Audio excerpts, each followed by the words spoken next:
This is your introductory video to Module 5, Meanings, Meanings, and More Meanings, all about semantics. So when we look at our bullseye that we started looking at the beginning of this class, we are at almost to the outer rims of this graphic organizer. Semantics, according to this graphic, says that it is the literal meaning of phrases and sentences. Semantics can be fun. There's a lot of games out there, and I think we should play one now. So, homophones, obviously words that sound the same, spelled differently, have different meanings. And so if we had to pick a homophone to complete this sentence, to make sure that the sentence makes sense, the restaurant is by the lake.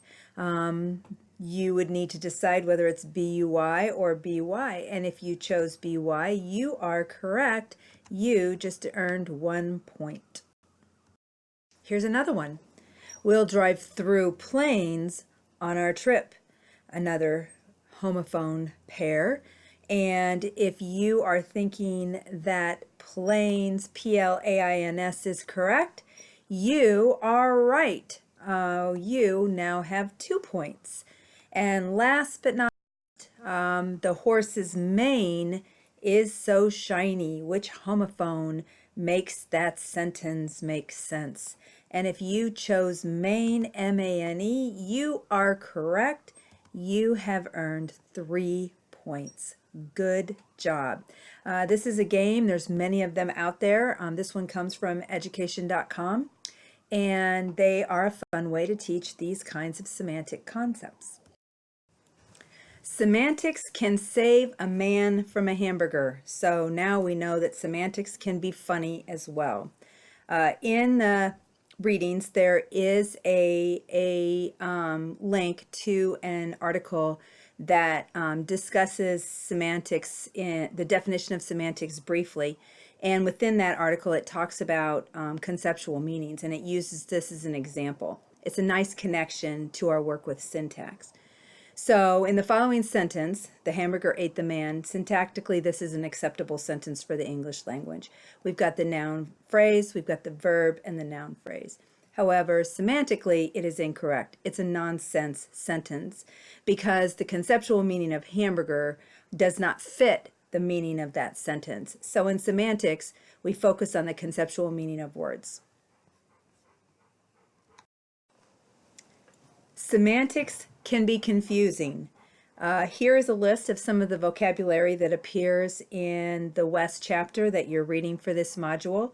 Certainly the expectation is not that you memorize the definitions of all these words, but it is a good list of words to have a general idea about what they mean.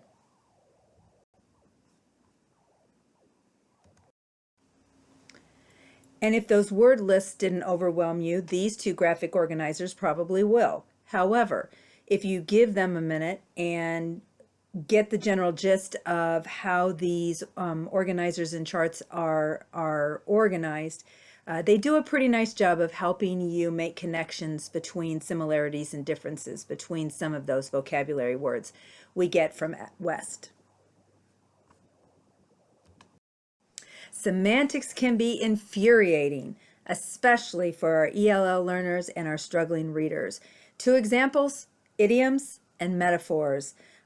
These are 2 types of figurative language that we really need to give our students some extra support on because they, especially our ELL and struggling readers, struggling comprehenders, because these really these really confuse them as far as their meaning.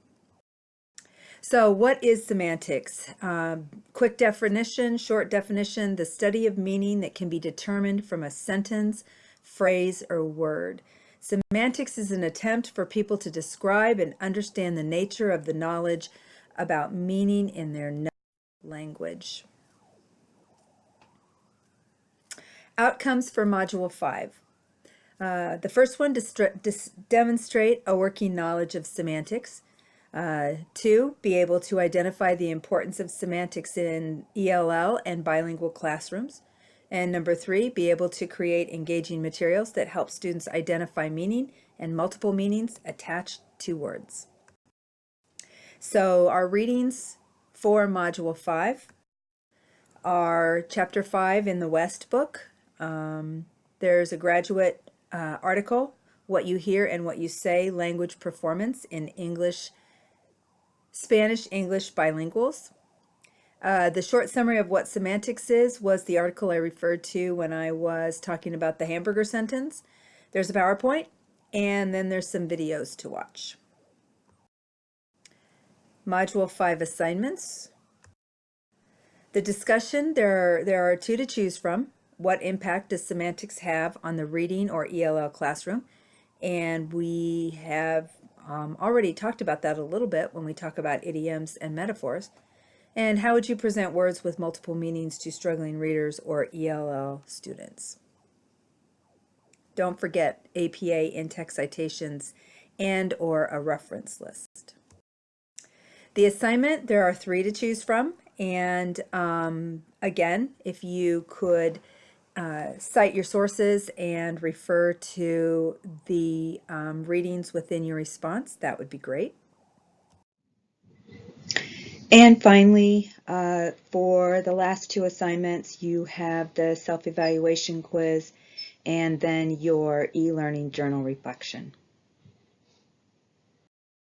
Reading highlights. Chapter 5 is basically just introducing, reviewing semantics. They do a little interesting concept called semantic pockets, which is Wes' way of describing how our brain categorizes words into meaningful chunks and discusses how many of these semantic pockets our brain can hold.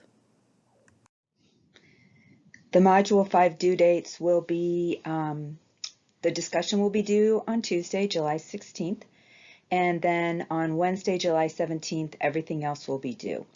And don't forget about that portfolio assessment assignment that's due at the end of the course, and just be dropping those assignments in as you complete them. That will really help with the craziness as the course comes to an end. This brings us to the end of our introduction to Module 5. Hopefully you enjoyed it.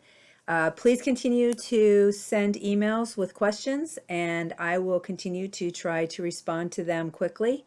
And I hope you enjoy learning a little bit more about semantics.